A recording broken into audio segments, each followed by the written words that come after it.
Hello boys and girls and welcome back to our English.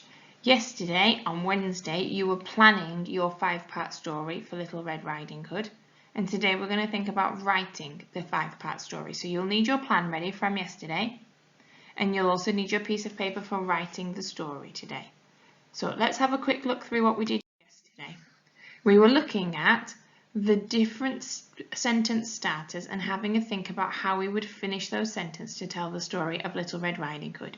So I've put those sentence starters up here: once upon a time, one day, unfortunately, fortunately, and finally.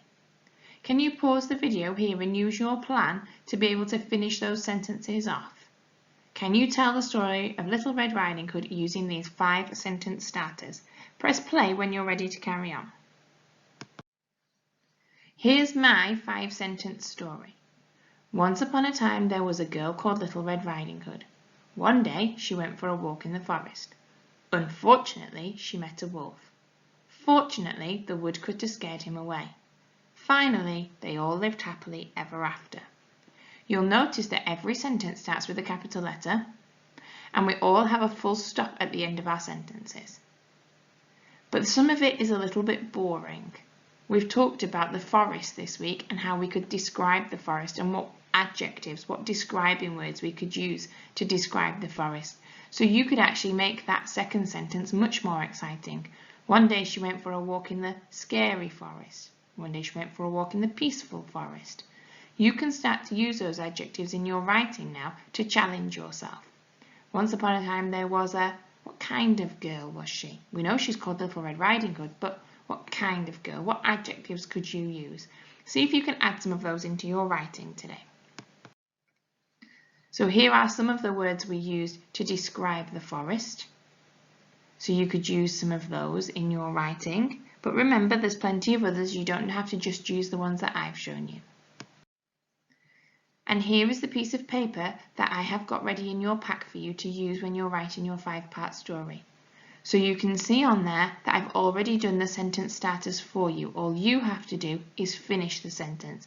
Please don't copy the bit I've already put on the paper. That's to save you a job. So instead of having to write once upon a time there, all you will have to write is was a girl called Little Red Riding Hood. On the next one I've already written one day. Don't write it again because I've already done it for you. So all you need to write is went for a walk in the, and try and use an adjective to describe the forest. Again, unfortunately is already on there for you, so you just finish that sentence off. Fortunately is already on there for you, so finish the sentence off. Finally is already there for you, so finish the sentence off. You should be able to write these sentences by yourself using your phonics to be able to spell the words, but if you get stuck you can ask somebody in your house to help you. And then you can work together on how to spell that word on another piece of paper maybe, and you could copy it onto your writing.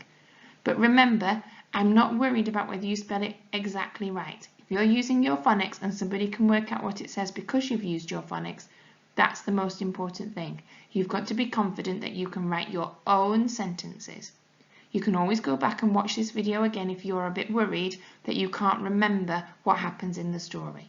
You can always go back and watch it again if you can't remember the sentence that you need. But please don't copy my story because I've already read my story. I'd like to read something more exciting.